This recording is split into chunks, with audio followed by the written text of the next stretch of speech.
Bueno, en esta segunda parte lo que vamos a hacer es entender algunas técnicas o algunas aplicaciones prácticas para evitar el bloqueo lector, que nos pasa a todos en algún momento de la vida con respecto a los libros.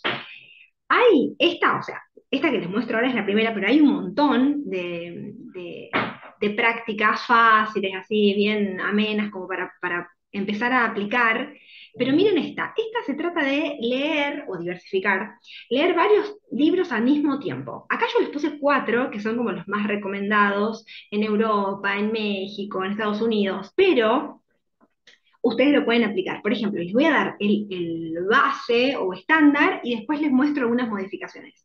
Por ejemplo, leer siempre, siempre un libro de finanzas. Al mismo tiempo, tener uno abierto sobre crecimiento o desarrollo personal, uno sobre espiritualidad, religión, ahora vamos a ver otras cosas, y una novela. Este es como el estándar, bueno, el molde, ¿sí? El bloque que une cuatro cosas diferentes para que nuestra mente esté bien estimulada en muchos aspectos. Pero, por ejemplo, yo soy muy buena en finanzas, te pongo un ejemplo, soy muy buena en finanzas, la verdad que estudio esto, me dedico a esto, ya consumo estos libros, no lo necesito o no quiero ponerlo en una de estas categorías, pero sí me doy cuenta que no sé mucho sobre política argentina. Ejemplo, ¿no? O no sé mucho sobre historia argentina, o no sé mucho sobre la Segunda Guerra Mundial. Entonces, lo aplico, cambio uno por uno, es uno a uno. Si no es, bueno, saco todo y leo todas novelas. No, no, no, no. Tengo que hacerlo uno a uno. Saco finanzas, pongo política, pongo comercio internacional, lo que sea. Saco crecimiento personal y tengo que poner algo que me haga crecer. Por ejemplo, puede ser cómo meditar, cómo dormir mejor, el ejemplo de los budistas en tal lado, cómo modular, si estoy haciendo teatro, si estoy haciendo algo que me haga cambiar mi estado actual en algún aspecto, en algún área de mi vida para otra. Supuestamente es mejor, ¿no? Como una transición. Bueno, yo antes no tenía hábitos alimenticios buenos, así que me compré estos libros para un cambio, algo que me haga no solamente consumir y que quede ahí, sino lo consumo y me lleva a un cambio, o me ayuda en un cambio que yo ya estoy implementando. Espiritualidad, algo que me conecte con algo superior. Y esto no tiene nada que ver con religiones específicas, o sea, no, esto en realidad hay un artículo hermoso que escribió un ateo, pero hay algo que tiene que conectarnos, aunque sea, por decirlo como muy simple, conmigo, algo que me ayude a bajar. No llega a ser novela, porque la novela me mete en una historia, me mete en las creencias del autor, en la forma que él tiene de mirar la vida y demás, etcétera. Ahora vamos a ver, espiritualidad tiene que ser algo que me haga bajar, o sea, bajar a tierra o subir al cielo, algo que me haga sentirme diferente de lo que me siento en la rutina, ¿se entiende? Y novela ahora sí es meterme, o sea, sacar esto, este chip o sumergir.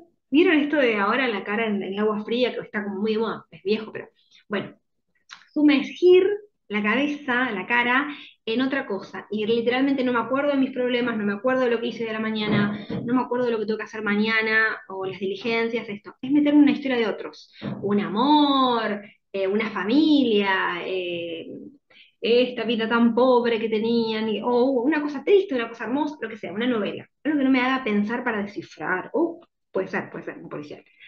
Pero bueno, la verdad que es esto y lo pueden adaptar. Por ejemplo, yo quiero aprender más sobre geografía, o me estoy por hacer un viaje a Italia y necesito, además de leer en italiano, necesito saber un poco más sobre la cultura, cambio, espiritualidad, con esto, cambio, puedo cambiar, ¿se entiende? La idea es que los cuatro me muevan, la idea es que los cuatro me motiven, me dé ganas de leerlo.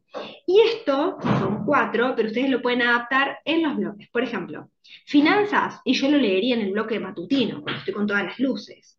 Crecimiento personal lo leería con espiritualidad al mediodía, a la tarde, en esos bloques, y la novela la dejo para la noche. O sea, a la noche, cuando ya no tengo más energía, no quiero leer sobre espiritualidad, ni quiero cambiar, ni quiero saber cómo tengo que dormir mejor. Quiero irme a la noche a la cama no con mis problemas, por ejemplo, ¿cierto?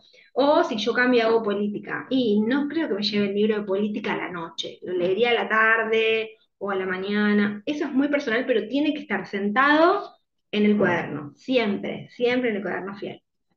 Vamos acá.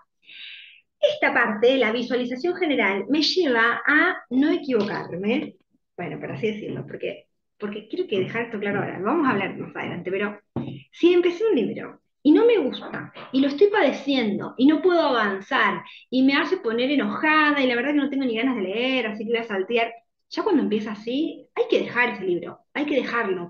O sea, hay 1.000 millones de libros en toda la Tierra y siguen escribiendo muchísimos mes a mes para que yo me tenga que obligar a leer esto, entre paréntesis. O sea, si es de la facu, si es de la maestría, si lo tengo que leer, si tengo que hacer esto para un cliente, bueno, ahí, o sea, no tengo voz ni voto, hay que leerlo y punto, hay que comérselo. Pero, si yo lo estoy padeciendo y ya probé esto de saltar capítulos, de avanzar un poco para ver si está más interesante, de leer los títulos, si ya lo probé todo, que hay técnicas para ver qué puedo hacer antes de dejarlo, ya está, se deja y se empieza otro, capaz que no es el momento. ¿Con cuántas veces nos ha pasado, tipo, cuántas veces nos ha pasado de estar leyendo un libro, nada que ver, y después lo leemos años después porque lo encontramos y es, ay, si lo hubiese leído antes? No, no lo hubiese leído antes porque no estaba en esa sintonía o no me servía la vida que tenía, no, ¿se entiende? Entonces se deja y se vuelve a tomar después. Y le damos espacio a otro nuevo libro.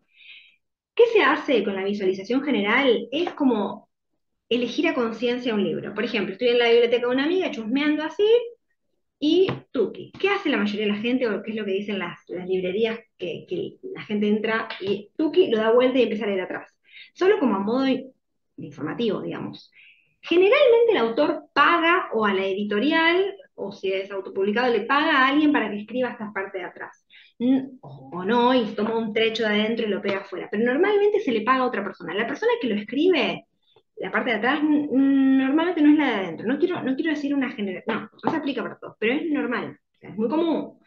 Entonces, capaz que el autor es fantástico para escribir 300 páginas, pero es pésimo para hacer un resumencito. O al contrario, ¿se entiende? O le paga a alguien y el que le pagó, no sabe.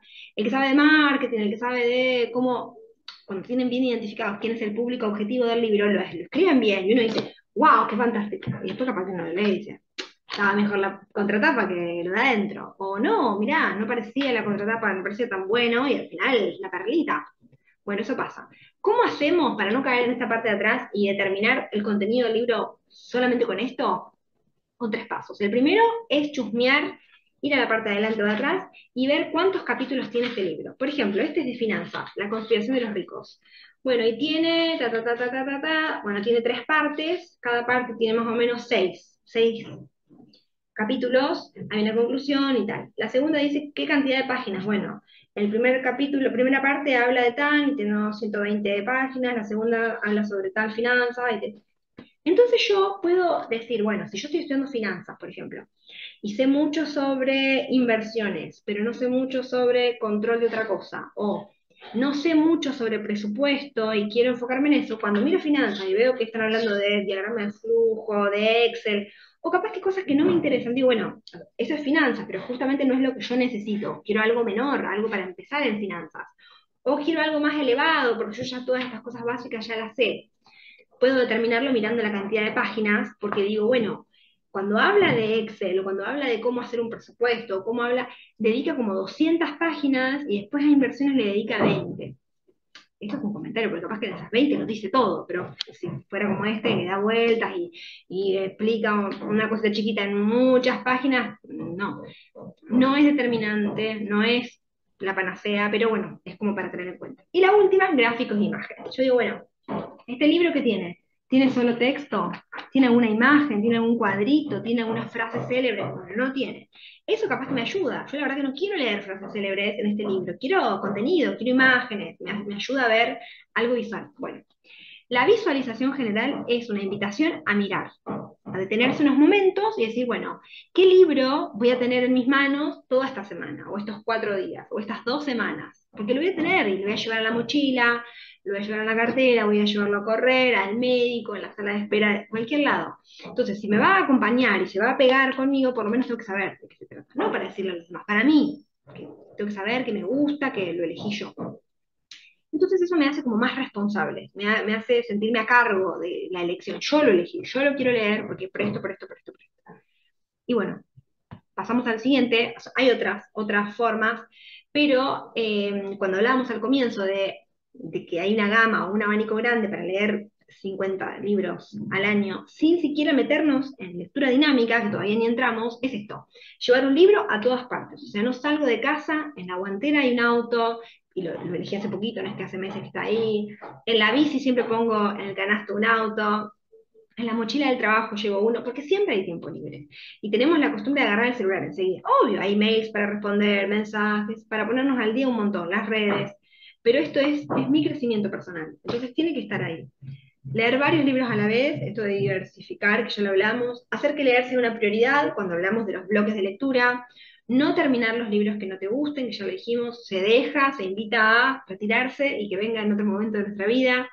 Tener siempre listo el próximo libro, eso con la lista que hicimos en el cuaderno, ¿se acuerdan que pusimos libros que quiero leer, ta, ta, ta, ta, ta, ta? Hay gente que le asigna una fecha, o cuándo se lo va a comprar, en marzo, este me lo compro en abril, este lo saco de la biblioteca, ya sé, ya termino este de la riqueza o de las finanzas, y me voy a leer el de tal, que salió la semana pasada, y que ya lo vi en la librería, y no está tan caro, o sea, yo ya sé lo que sigue, porque entonces no es este libro en sí mismo, sino que hay una proyección a futuro, me motiva, el objetivo está fuera de mí y me motiva, me hace esforzarme más para terminarlo porque quiero más. No es solamente que si no lo leo no pasa nada, no, si no lo leo no puedo leer ese, ¿entendió?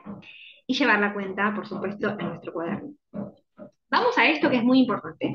Los post-it siempre, o sea, acá los vamos a trabajar un montón, pero siempre se ponen adelante, o sea, un post-it acá, tuki, en el título, que tape todo, y en la primera hoja. Yo recomiendo eso. Ustedes van a hacer lo que ustedes quieran, y después si quieren muchos en el medio. ¿Pero por qué? Esta parte del post-it, lo que quiere decir es como, bueno, mira, está organizado este libro. O sea, no es que es una lectura cuando me pinte. Pueden dejar libros así. Yo les dije que yo leo por placer en otros horarios, que no están acá. Y esos son los libros que no tienen post-it. O a veces, si estoy muy máquina, sí le pongo. Pero si no, es una invitación a decir, mira, yo quiero leer. Mira yo, ¿cierto? Yo quiero leer más libros en el año y les voy a poner un post-it. No me cambia la lectura, no tiene otro sabor. No, está más organizado, está como enmarcado. Le pongo un post-it adelante en grande, con la página, la cantidad de páginas que tiene ese libro. Este tiene 500 páginas. Le pongo 500 páginas y abajo le pongo 250 hojas. Y ahí lo divido como yo quiero. Le pongo, voy a leer 30 páginas por día, así que digo, hoy es lunes, martes, miércoles, jueves, viernes, y le pongo la cantidad de páginas o el número de páginas a la que tengo que llevar cada día, como está el de abajo, y después van tachando. El lunes leí, llegué, ¿a dónde tenía que llegar? A la 47. Listo, voy, tuki, marco. Al día siguiente, o en el bloque siguiente, cuando lo agarre, ya sé dónde quedé. No es que, ya sé porque no es que un libro que hace meses, ¿vieron cuando agarramos un libro? Uy, ni me acuerdo de tener que empezar de nuevo. No, eso no nos va a pasar a nosotros. No, nosotros agarramos un libro para terminarlo, tener un montón de conocimiento y pasar al próximo y acompañarlo con nuestra vida. Nos pasa algo en la calle, a una amiga le pasa algo y tengo, ¿sabes qué estoy leyendo este libro? ¿Sabes qué? No estar colgado con un libro hace 8 meses, que ni sé dónde está, ni me acuerdo cómo empezó, no me acuerdo los nombres de los participantes, de los personajes, perdón. La idea es que la rueda gire. Estoy con Pedro, con Juan y con Carla en esta historia, ¿no? Y es un amor, y hay un drama familiar, y qué sé yo. Terminó, listo. Voy al siguiente. No, no permito caer en bloque o en esa tristeza de, che, no sé qué pasó con mi vida, porque estaba enganchada. Como cuando pasa una serie, ¿vieron? Cuando uno termina una serie y está todos los días reenganchado y después de repente, no tengo que mirar, porque ya la terminé. Y no sé si quiero entrar en otra. Eso no pasa con la lectura organizada. Ya sé que tengo que entrar en otra porque las tengo acomodaditas. Bueno, estamos con lo del post-it. Estos van afuera. Y ahora quiero que en la tercera parte veamos sobre escribir el libro. Y si no te gusta escribir el libro, tenemos esto que les dije de poner post-it adentro. Pero, por favor, permítanme como un open mind ahí todo abierto para aceptar estas nuevas ideas y como escucharlas, ¿ok? Si no escriben el libro, porque es muy interesante. Y si no, lo del post-it. Lo que pasa es que el post-it se despega y en algún momento pierde su función. Pero bueno, vamos a la tercera parte.